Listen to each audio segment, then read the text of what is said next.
Lecturas del sexto domingo ordinario. Primera lectura del Antiguo Testamento. Eclesiástico 15, del 16 al 21. Delante de ti tienes fuego y agua, escoge lo que quieras. Delante de cada uno están la vida y la muerte, y cada uno recibirá lo que elija. La sabiduría del Señor es muy grande. Él es muy poderoso y lo ve todo. Dios ve a todos los seres que creó, y se da cuenta de todo lo que el hombre hace. Él a nadie ha ordenado pecar, ni deja sin castigo a los mentirosos. Esta es palabra de Dios. Te alabamos, Señor. El Evangelio es de Mateo 5, del 17 al 37. No crean ustedes que yo he venido a poner fin a la ley ni a las enseñanzas de los profetas. No he venido a ponerles fin, sino a darles su verdadero significado. Pues les aseguro que mientras existía el cielo y la tierra, no se le quitará a la ley ni un punto ni una letra hasta que suceda todo lo que tiene que suceder. Por eso, el que no obedece uno de los mandatos de la ley, aunque sea el más pequeño, ni enseña a la gente a obedecerlo, será considerado el más pequeño en el reino de Dios. Pero el que obedece y enseña a otros a hacer lo mismo será considerado grande en el reino de Dios. Porque les digo a ustedes que si no superan a los maestros de la ley y a los fariseos en hacer lo que Dios ha ordenado, nunca entrarán en el reino de Dios. Ustedes han oído que a sus antepasados se les dijo: no mates, pues el que mate será condenado. Pero yo les digo que cualquiera que se enoje con su hermano será condenado. Al que insulta a su hermano lo juzgará la Junta Suprema, y el que injurie gravemente a su hermano se hará merecedor del fuego del infierno. Así que, si al llevar tu ofrenda al altar te acuerdas de que tu hermano tiene algo contra ti, deja tu ofrenda allí mismo, delante del altar, y ve primero a ponerte en paz con tu hermano. Entonces podrás volver al altar y presentar tu ofrenda. Si alguien te demanda y te quiere llevar a juicio, procura ponerte de acuerdo con él mientras todavía estés a tiempo, para que no te entregue al juez, porque si no, el juez te entregará a los guardias y te meterán en la cárcel. Te aseguro que no saldrás de allí hasta que pagues el último centavo. Ustedes han oído que antes se dijo: no cometas adulterio, pero yo les digo que cualquiera que mira con deseo a una mujer ya cometió adulterio con ella en su corazón. Así pues, si tu ojo derecho te hace caer en pecado, sácatelo y échalo lejos de ti. Es mejor que pierdas una sola parte de tu cuerpo y no que todo tu cuerpo sea arrojado al infierno. Y si tu mano derecha te hace caer en pecado, córtatela y échala lejos de ti. Es mejor que pierdas una sola parte de tu cuerpo y no que todo tu cuerpo sea arrojado al infierno. También se dijo antes: cualquiera que se divorcie de su esposa debe de darle un certificado de divorcio.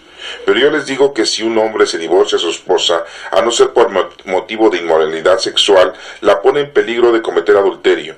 Y el que se casa con una divorciada también comete adulterio. También han oído ustedes que se dijo a los antepasados: no dejes de cumplir lo que hayas ofrecido al Señor bajo juramento. Pero yo les digo que no juren por ninguna razón. No juren por el cielo, porque es el trono de Dios, ni por la tierra, porque es el estrado a sus pies, ni por Jerusalén, porque es la ciudad del gran rey. Ni juren ustedes tampoco por su propia cabeza, porque no pueden hacer blanco o negro ni un solo cabello. Si dicen sí, que sea sí; si dicen no, que sea no, pues lo que se aparta de esto es malo. Esta es palabra de Dios. Honor y gloria a ti, Señor Jesús. Tercera lectura. Primera carta de los Corintios, capítulo 2, del 6 al 10. Sin embargo, entre los que ya han alcanzado la madurez de su fe, si usamos palabras de sabiduría, pero no se trata de una sabiduría propia de este mundo, ni de quienes lo gobiernan, los cuales pronto van a desaparecer. Se trata más bien de la sabiduría secreta de Dios, del secreto propósito que Dios desde antes de hacer el mundo ha tenido para nuestra gloria. Esto es algo que no han entendido los gobernantes de este mundo, pues si lo hubieran entendido no habrían crucificado al Señor de la gloria.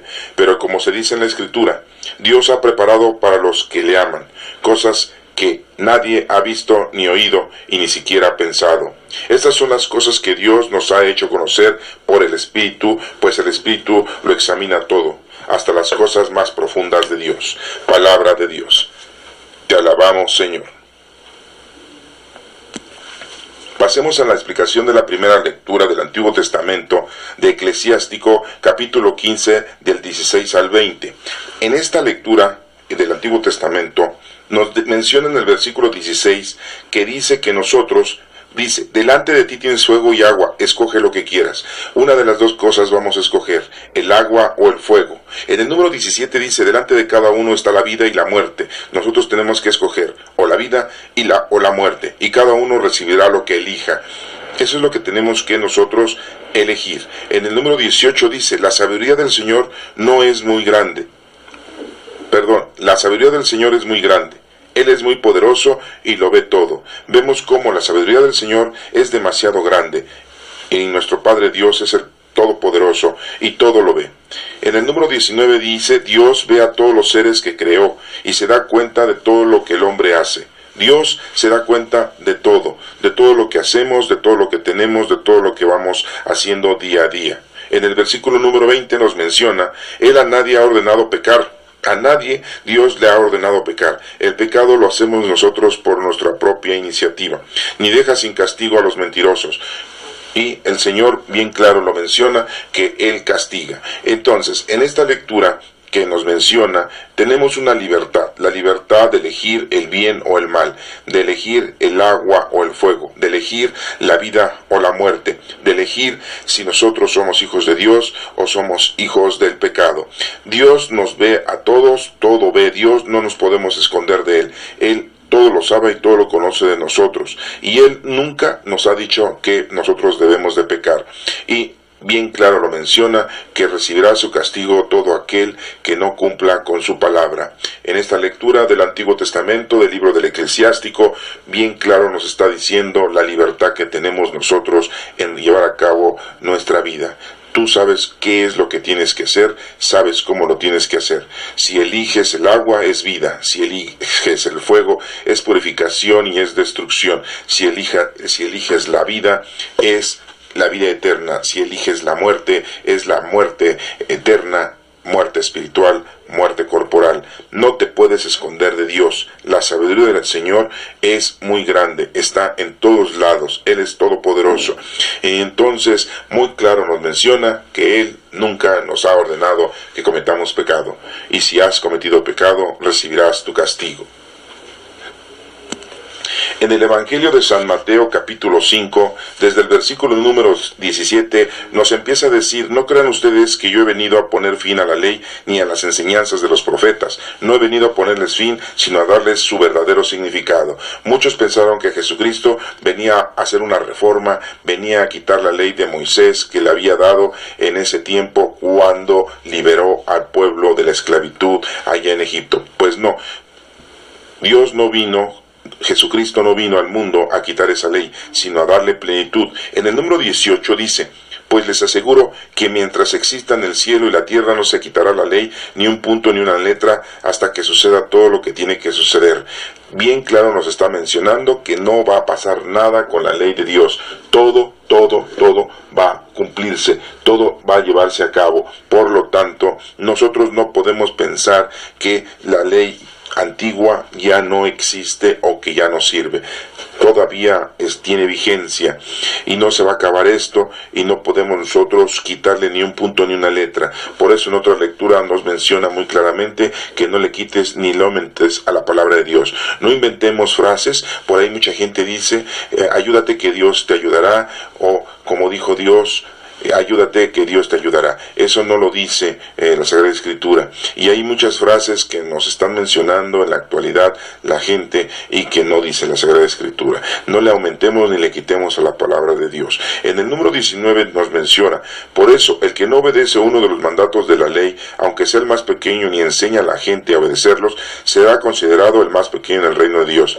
Pero que los obedece y enseña a otros a hacer lo mismo, será considerado grande en el reino de Dios. Nos está invitando el Señor a que nos pongamos a trabajar, a que nos pongamos a enseñarle a la gente lo que sabemos, que es conocer, amar y servir a Dios. Pero si nosotros no obedecemos los mandatos de la ley, y por muy pequeño mandato que nos esté dando el Señor en esta vida, por medio de su palabra, y si no se lo enseñamos, vamos a ser muy pequeños en el reino de Dios. Y si verdaderamente lo estamos enseñando y cumpliendo, entonces vamos a ser muy grandes en el reino de Dios. En el versículo número 20 nos menciona: porque les digo a ustedes que si no superan a los maestros de la ley y a los fariseos en hacer lo que Dios ha ordenado, nunca entrarán en el reino de Dios. Debemos de superar a los maestros de la ley, a los sabios, a los fariseos y los escribas, que en aquel entonces así se les llamaba. En la actualidad es todo aquel que se dedica a las cosas de Dios, a la palabra de Dios. Podrían decir ahora a un obispo, un presbítero, un párroco, un cura, un guía espiritual, un teólogo. Debemos de superar su capacidad, debemos de superar su sabiduría, debemos de superar principalmente sus actuares, sus obras. Nosotros debemos de superar para que podamos entonces lograr entrar en el reino de Dios. Nos está invitando esta lectura del 17 al 20 de que debemos de ponernos a trabajar con la ley de Dios. La ley de Dios la tenemos aquí en las Sagradas Escrituras, debemos de estudiarla, debemos de leerla, aprenderla y llevarla a cabo. Y lo principal es hacer obras a nuestros hermanos. Principalmente aquí nos menciona enseñarles a conocer a Dios, amar a Dios y servir a Dios. En el versículo número 21 dice: ustedes han oído que a sus antepasados se les dijo: no mates, pues el que mate será condenado. Muy claramente está hablando del mandamiento de que no debemos de matar. Pero en el número 22 Jesucristo nos dice: yo les digo que cualquiera que se enoje con su hermano será condenado. Al que insulte a su hermano lo juzgará la Junta Suprema, y el que injurie gravemente a su hermano será merecedor al fuego del infierno. Muy claramente dice que no hay necesidad de matar a alguien físicamente, lo podemos matar espiritualmente, moralmente. Por lo tanto, ya lo estamos dañando. Aquí nos hace una invitación que no debemos de dañar al prójimo ni con nuestras palabras, ni con nuestro pensamiento, ni con nuestro deseo. Debemos de perdonar y dejar que Dios haga la justicia a cada uno de ellos, a cada uno de nosotros. En el número 23 nos menciona: así que si al llevar tu ofrenda al altar te acuerdas de que tu hermano tiene algo contra ti, deja tu ofrenda allí mismo delante del altar y ve primero a ponerte en paz con tu hermano. Entonces podrás volver al altar y presentar tu ofrenda. De nada sirve escuchar misa, de nada sirve confesarte, de nada sirve comulgar, de nada sirve ir a las horas santas, de nada sirve cumplir con las fiestas de guardar, de nada sirve el que tú hagas oración, de que tú reces, de que hagas tus horas litúrgicas, de que tú te concentres en estar siempre diciéndole gracias a Dios y pidiéndole al Señor. Si tienes tú problemas con tus hermanos, tienes problemas con tus vecinos, tienes problemas con tu padre, tienes problemas con tu madre, tienes problemas con tu hijo, tienes problemas con tu hija, se han dejado de hablar, se han ofendido, se han retirado, casi no se hablan, o más bien ya no se ven. Si tú tienes problemas con tus hermanos, o tienes problemas de no perdonar al prójimo y principalmente al que te ofende, entonces deja esa ofrenda de todo lo que te acabo de mencionar y primero tienes que reconciliar. Esto es algo difícil porque lo vemos desde un punto de vista humano, pero de un punto de vista espiritual lo debemos de hacer. No podemos estar nosotros llevando a cabo un ejercicio de una ofrenda si nosotros verdaderamente estamos disgustados, estamos enojados con nuestro prójimo. En el versículo número 25 dice: si alguien te demanda y te quiere llevar a juicio, procura ponerte de acuerdo con él mientras todavía estés a tiempo, para que no te entregue al juez, porque si no el juez te entregará a los guardias y te meterán a la cárcel. Muy claramente nos está diciendo en este versículo que nosotros debemos de tener la capacidad de discernimiento, de poder llegar a un arreglo en las cosas del Señor, para que puedas tú lograr la paz y la tranquilidad, el amor y la satisfacción de ese perdón, porque de lo contrario tendrás un juicio, tendrás una condena y te meterán a la cárcel. Esto nos da a entender que mientras estemos en la vida nos llevemos bien, mientras estemos en la vida seamos felices y estemos en paz con todos. De lo contrario tendremos problemas el día que entreguemos cuentas ante el Señor. En el número 26 dice: te aseguro que no saldrás de allí hasta que pagues el último centavo. Muy claramente nos menciona que de esta vida nosotros no vamos a salir de aquí hasta que no paguemos el último centavo. Lo que hayamos hecho, eso es lo que vamos a pagar. Muchos de nosotros nos preguntamos por qué esa persona está sufriendo tanto su enfermedad. Ya tiene 1 año, ya tiene 5, ya tiene 10, ya tiene 15 años. Está sufriendo, está con una enfermedad incurable, una enfermedad terminal, o le está yendo mal económicamente, le está yendo mal en la familia, lo han abandonado, no lo quieren, no lo cuidan, está solo. ¿Por qué tendrá esos problemas esa persona? Nosotros decimos muchas veces, es que Dios lo está castigando, estamos en una equivocada situación. Dios no nos está castigando, nosotros solos estamos cosechando lo que hemos sembrado. Por lo tanto, debemos de entender que Dios no nos castiga y no vamos a salir de aquí hasta pagar la última moneda, el último centavo. La gente se está purificando en el momento en que está siendo su sufrimiento, en que está enferma muchas veces, en que está abandonada, en que no recibe la ayuda y la caridad de los demás hermanos en ese tiempo. Entonces debemos de entender que todo lo que tenemos es porque así no lo merecemos, que todas las cosas que nos van llegando a nuestra vida es porque así las debemos de tener. Si Dios te mandó con mucho dinero, qué bueno. Si Dios te mandó con poco dinero, qué bueno. Si Dios te mandó con una gran familia, qué bueno. Si Dios te mandó con una mínima familia, qué bueno. Si Dios te mandó que estés solo, qué bueno. Si Dios te mandó que estés acompañado, qué bueno. Todo tiene un porqué. Para esto nosotros no debemos de criticar, no debemos nosotros de reprochar. Debemos de saber que según como estemos es como vamos a ir purificándonos día a día. No saldremos de aquí hasta no pagar el último centavo, como dice en el versículo número 26. En otros versículos nos ha dicho, con la vara que mides serás medido, ojo por ojo, diente por diente. Por eso les menciono, aquí es en donde debemos de llevar a cabo nuestra caridad. Si tú haces caridad, tendrás caridad. Si tú das amor, tendrás amor. Si tú tienes paz, te darán paz. Si tú tienes tranquilidad, te darán tranquilidad. Si tú tienes fe, te darán fe. Si tú tienes obras de caridad, el Señor te llenará de gozo en el reino de los cielos. En el número 27 nos menciona, ustedes han oído que antes se dijo, no cometas adulterio, pero yo les digo que cualquiera que mira con deseo a una mujer ya cometió adulterio con ella en su corazón. Vemos cómo el Señor es más exigente todavía.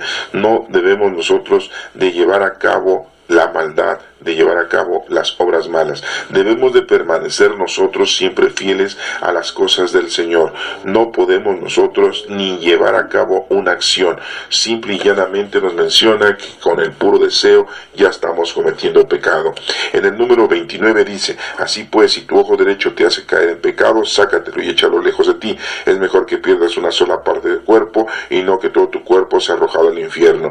Esto nos menciona las partes corporales. En este caso nos está mencionando un ojo. ¿Qué es lo que pasa? Que uno de los sentidos ha cometido un error. Uno de los sentidos, que en este caso es la visión, es la vista, es el ojo, es el que te atrae al pecado, pues es mejor que te saques ese ojo. No te dice exactamente que te quites ese ojo mundanamente hablando, corporalmente. Te está mencionando que por causa de ese sentido estás llegando al pecado. Esto debemos de entenderlo de la siguiente manera. Nosotros tenemos 5 sentidos. Uno de nuestros sentidos a lo mejor es el más débil para nosotros, pero no para el del enfrente y no para el vecino, sino para ti es un pecado el ver. ¿Por qué? Porque con tu vista llegas a pecar, con tu vista llegas al desorden. Entonces debes de tener cuidado y debes de hacer todo lo posible para que esa visión, esa forma de ver la vida, esa forma de analizar la vida con tus ojos sea benévola y no caigas en el pecado. Habrá otra gente que tendrá el pecado de llevar a cabo acciones con sus manos, entonces roba, asesina, lleva maltrato, golpea, y entonces debes de controlarte, debes de llevar a cabo que ese sentido del tacto no te lleve a la perdición o al pecado. y debes de controlarte. Es como cuando alguien tiene un vicio, alguien tiene la predisposición a tomar vino, pues entonces no debes de tomar vino, porque sabes que si tomas la primera copa seguirás tomando. Si alguien tiene la predisposición a fumar y a tener ese vicio del cigarro, pues no debe de fumar ni el primer cigarro, porque sabe que tiene una predisposición y que lo va a hacer caer en el vicio del cigarro. Lo mismo con la droga, con cualquier droga que se usa. Entonces, esto nos hace indicar que nuestros 5 sentidos son muy capaces a llevarnos al pecado. Por lo tanto, debes de evitar que ese sentido, el que te está causando mal, pues te lleve al pecado. Debes de arrancártelo a ti, que eso quiere decir ponerle mucha atención y quitártelo de encima, controlarlo, soportarlo y mediarlo para que no caigas en el pecado, porque si no, ese sentido te hará llevar al infierno, te hará llevar a la muerte eterna. Esto porque mucha gente es soberbia, su soberbia la está llevando al pecado, la avaricia, la lujuria, la pereza, etcétera, etcétera. Aquí nos menciona el ojo, y bueno, pues lo está mencionando, y también nos menciona en el versículo número 30, si tu mano derecha te hace caer en pecado, córtatela y échala lejos de ti. Es mejor que pierdas una sola parte de tu cuerpo y no que todo tu cuerpo sea arrojado al infierno. Nos menciona aquí 2 sentidos, el ojo y la mano.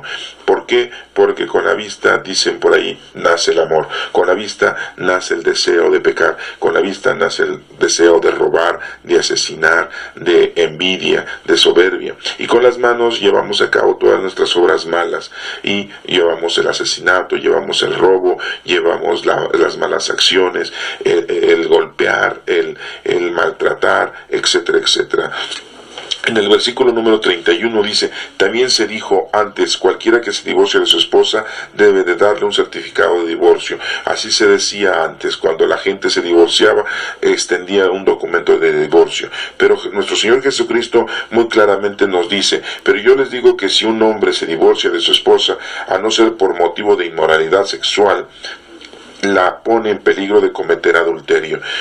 Muy claramente nos está mencionando nuestro Señor Jesucristo que no debemos nosotros de llevar a cabo el divorcio, porque esto es una parte muy esencial de la familia y ponemos en peligro de cometer adulterio a la esposa, ya que la dejamos libre y separada de nuestra vida, y el que se casa con una divorciada también comete adulterio. Entonces nos hace ver muy netamente, íntimamente, que la vida debe de ser en pareja, la vida debe de llevarse a cabo entre dos y no debe de haber una separación.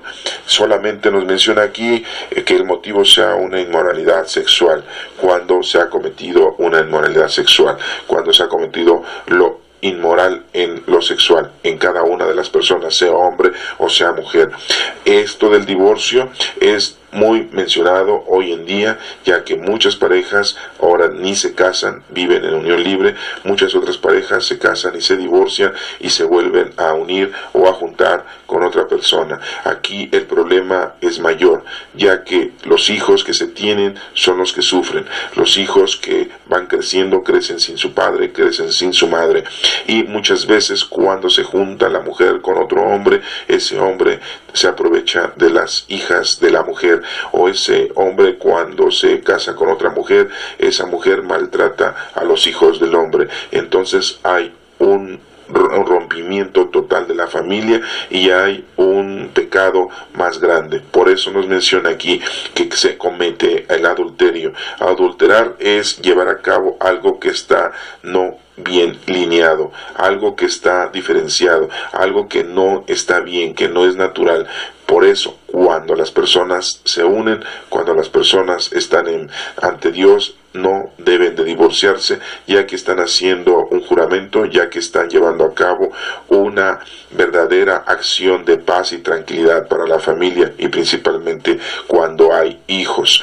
Si no, después los hijos crecen mal educados, crecen con malas acciones, y cuando están grandes nos damos cuenta que su caminar y su vida ha sido terrorífica, que se dedican a todo menos a lo que el Señor nuestro Padre Dios nos ha brindado que hagamos. En el versículo número 33 nos menciona: también han oído ustedes que se dijo a los antepasados, no dejes de cumplir lo que hayas ofrecido al Señor bajo juramento. Si nosotros hemos hecho un juramento ante Dios, si nosotros hemos ya hecho un convenio con el Señor, nosotros no podemos dejarlo de cumplir. Tenemos que cumplirlo, ya que le hemos ofrecido al Señor, que para eso hemos estado y para eso hemos venido.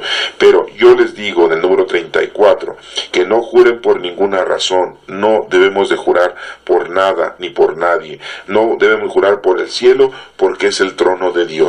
Cuando nosotros decimos cielo, es el trono, es en donde vive Dios. Ni por la tierra, porque es el estrado de sus pies. La tierra es la parte en donde Dios pone sus pies. Ni por Jerusalén, porque es la ciudad del gran rey, que es el rey nuestro hermano Jesucristo. No debemos de jurar, siempre decir, como dice en el versículo número 36, dice: ni juren ustedes tampoco por su propia cabeza, porque no pueden hacer blanco o negro ni un solo cabello. Nosotros no podemos hacer nada, todo lo hace nuestro Padre Dios, todo lo hace Dios mismo. Por lo tanto, dice en el número 37, si dicen sí, que sea sí, si dicen no, que sea no, pues lo que se aparta de esto es malo. Entonces nosotros no debemos de jurar por nada ni por nadie. Esa palabra decir te lo juro debe de eliminarse totalmente de nuestra vida, de nuestro idioma, de nuestro lenguaje, de nuestro léxico. Nunca debemos decir te lo juro y mucho menos decir te lo juro por Dios, ¿verdad? Esas son partes muy importantes que debemos de aprender, que debemos de enseñárselos a los demás. No debemos nosotros de jurar, porque nosotros no somos quienes podemos cambiar nada, solamente nuestro Padre Dios. Por lo tanto, en esta lectura nos está enseñando que la ley es muy importante de cumplirla, que no debemos nosotros de violar la ley. También nos menciona que debemos de perdonar, no debemos de tener enojo ni pecado en contra de nuestros hermanos. Nos enseña también esta lectura del adulterio. No debemos de tergiversar ni tampoco de alterar lo que ya está prescrito, y principalmente en la pareja. Y nos menciona también que el divorcio es una parte fundamental que no debe de existir, y si llegara a existir es porque hay una inmoralidad sexual o hay un problema de pecado sexual en la pareja, y por lo tanto no se debe de hacer, ya que Jesucristo nos menciona que el llevarlo a cabo el divorcio provoca que tanto el hombre y la mujer cometan un adulterio. El adulterio es algo, como lo hemos mencionado, que ya está fuera de la pareja. Y nos menciona por último que los juramentos que no debemos de hacer nunca, ya que los juramentos no deben de existir. Por nada debemos de jurar. ¿Cuánta gente jura poniendo la mano sobre las Sagradas Escrituras? Pasemos a la lectura de la primera carta de los Corintios, capítulo 2, del 6 al 10, y dice: sin embargo, entre los que ya han alcanzado la madurez en su fe, si usamos palabras de sabiduría, pero no se trata de una sabiduría propia de este mundo, ni de quienes la gobiernan, los cuales pronto van a desaparecer. Debemos nosotros usar, sí, la sabiduría, pero que no sea nuestra sabiduría, es la sabiduría de nuestro Padre Dios. ¿Y dónde obtuvimos esa sabiduría? La hemos obtenido en su palabra. En el número 7 dice: se trata más bien de la sabiduría secreta de Dios. Bien claramente nos está diciendo en este versículo que la sabiduría no es una sabiduría de los hombres, es la sabiduría que Dios nos está dando en esta lectura, en esta palabra. El secreto propósito que Dios nos da desde antes de hacer el mundo ha tenido para nuestra gloria el Señor siempre para nosotros. Entonces, la sabiduría muy clara es que nosotros venimos aquí a conocerlo, a amarlo y servirlo. Tenemos que ponernos a trabajar, a hacer obras de caridad, enseñar al que no sabe principalmente, y si estamos cumpliendo, pues el día que nosotros nos vayamos de aquí, el Señor nos dará la vida eterna, la gloria. El número 8 dice: esto es algo que no han entendido los gobernantes de este mundo, pues si lo hubieran entendido no habrían crucificado al Señor de la gloria. En ese tiempo, si lo hubieran entendido, no hubieran crucificado a nuestro Señor Jesucristo. Y dirían muchos: bueno, pero es que entonces ¿cómo nos hubiera podido salvar? Precisamente la salvación llega en el momento que el Espíritu Santo llega al hombre, la santificación, y de esa manera nos está salvando el Señor. Nos está salvando de nuestra ignorancia, porque nos viene enseñar plenamente qué es lo que teníamos que hacer con la doctrina que Él nos enseñó, nos explicaba plenamente qué es lo que teníamos que hacer y cómo lo teníamos que hacer, y no aprendernos de memoria los versículos, no aprendernos de memoria los capítulos, no aprendernos de memoria las frases y decir, es que el Señor dice en una lectura, es que el Señor dice en un versículo, es que la palabra de Dios dice así y la palabra de Dios nos explica así.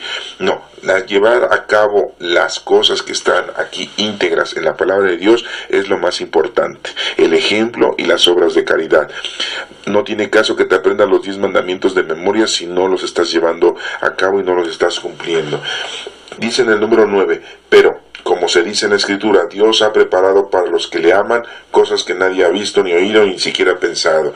El Señor nos va dando la alegría, nos va brindando la paz espiritual, el amor tan grande en nosotros, y nos sentimos muy tranquilos, muy apacibles, muy llenos del Espíritu Santo, y todo va pasando conforme nosotros hagamos las cosas delante de Dios bien, y nosotros estaremos felices. Pero si nosotros no estamos haciendo las cosas como Dios nos está ordenando o nos está invitando a hacer, entonces tendremos muchos problemas en la vida, tendremos muchas enfermedades, tendremos muchas dificultades, tendremos muchas discusiones, muchos problemas con toda la gente, y no entenderemos la vida y empezamos a reprochar de que Dios nos está castigando. No, debemos nosotros de llevar a cabo la vida conforme a lo que Dios nos está pidiendo, y ya lo vimos en las demás lecturas que acabamos de escuchar: doctrinamiento, cumplimiento de la ley, no enojarnos con el prójimo, no cometer adulterio, no llevar a cabo el divorcio, ya que provocamos que en la familia haya percances, los hijos crezcan sin el padre, sin la madre, etcétera, etcétera, lo que ya hemos mencionado. En el número 10 dice, estas son las cosas que Dios nos ha hecho conocer por medio del Espíritu, pues el Espíritu lo examina todo, hasta las cosas más profundas de Dios.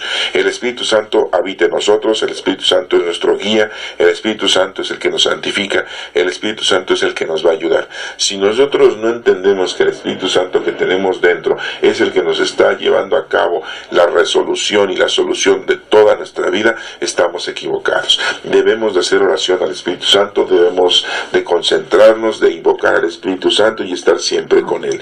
Ya dejémonos de esos ofrecimientos, de esas alteraciones que son muy religiosas y muy bonitas, y que primero, antes de encomendarnos a Dios, nos encomendamos a algún santo.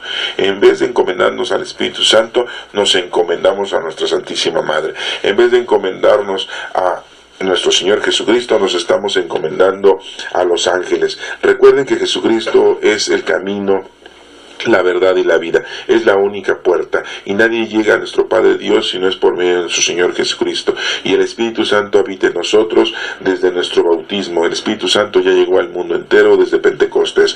Por lo tanto, solamente tenemos nuestro Padre Dios Creador, Jesucristo nuestro Salvador, y el Espíritu Santo Santificador. No es que yo esté haciendo a un lado a nuestra Santísima Madre, y tampoco que esté haciendo de menos a los ángeles, no, pero debemos de aprender, debemos de saber qué es lo que tenemos que hacer para poder cumplir ordenadamente. Ustedes, cuando van a comer, no primero se comen la comida cruda, primero la guisan. No van a agarrar y sacarla del refrigerador sin calentarla y se la comen. No van a agarrar y cuando la compran en el mercado, sin lavarla, sin limpiarla, se la van a comer. Todo tiene un proceso. Dirán, la manzana es muy buena, sí, pero si la comes contaminada, pues te vas a contaminar, te vas a enfermar del estómago y hasta te puedes morir. Entonces, nosotros debemos de entender que todo tiene un orden, todo tiene un origen que debemos de llevar métricamente. Entonces, primero está nuestro Padre Dios, nuestro Señor Jesucristo y el Espíritu Santo. Nuestra Santísima Madre sí está con nosotros, nos ayuda, nos protege, ora por nosotros, pide por nosotros y siempre está a nuestro lado. Los ángeles también están con nosotros, pero los ángeles no pueden hacer lo que Dios Padre hace con nosotros. Nuestra Santísima Madre no puede hacer milagros, todo lo hace por nosotros, pero los milagros o toda la divinidad y toda la fuerza es venida de nuestro Padre Dios. Podemos platicar con los ángeles, sí, podemos platicar con nuestra Santísima Madre, sí, pero debemos de ordenarnos, debemos de saber que el Todopoderoso es nuestro Padre Dios, Él es el Todopoderoso y no se mueve nada sin la voluntad de nuestro Padre Dios. Por lo tanto, ordenémonos, hagamos las cosas correctamente. Cuando ustedes llegan y tocan el timbre del vecino, no se van a meter a otra casa, sino que están tocando el timbre del vecino para entrar a su casa. Ni modo que llegaran, tocaran el timbre del vecino y se metan a su casa. O sea, sería una cosa de risa. Entonces, ¿para qué vas y tocas el timbre de enfrente? Entonces, ¿cómo es posible que le estemos pidiendo a nuestra Santísima Madre un milagro, sabiendo que nuestra Santísima Madre no hace milagros, los hace nuestro Padre de Dios? Si es que es un milagro. ¿Cuántas veces nosotros estamos rezando un Padre Nuestro y estamos enfrente de la imagen de la Virgen de nuestra Santísima Madre? Pues estamos rezando el Padre Nuestro, es nuestro Padre de Dios, no estamos hablando con nuestra Santísima Madre. Si estamos enfrente de la imagen de nuestra Santísima Madre, pues vamos a rezar, vamos a hablar con ella, vamos a rezar el Ave María, el Dios te salve, vamos a hacer alguna ejaculatoria, pero a María. ¿Y cuántas veces estamos enfrente del Sagrario y estamos rezando el Ave María?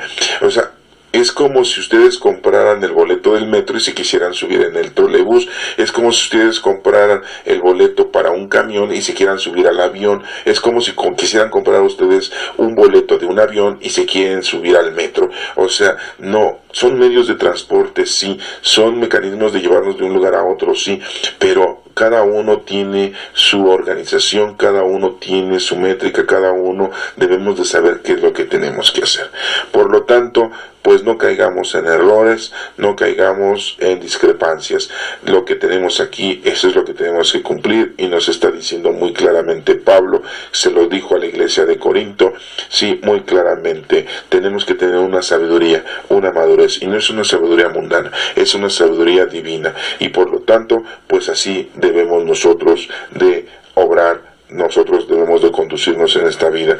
Las cosas que nos ha hecho Dios dar a conocer, todo ha sido por medio del Espíritu Santo, y que quede claro que el Espíritu Santo ya está con nosotros desde nuestro bautismo.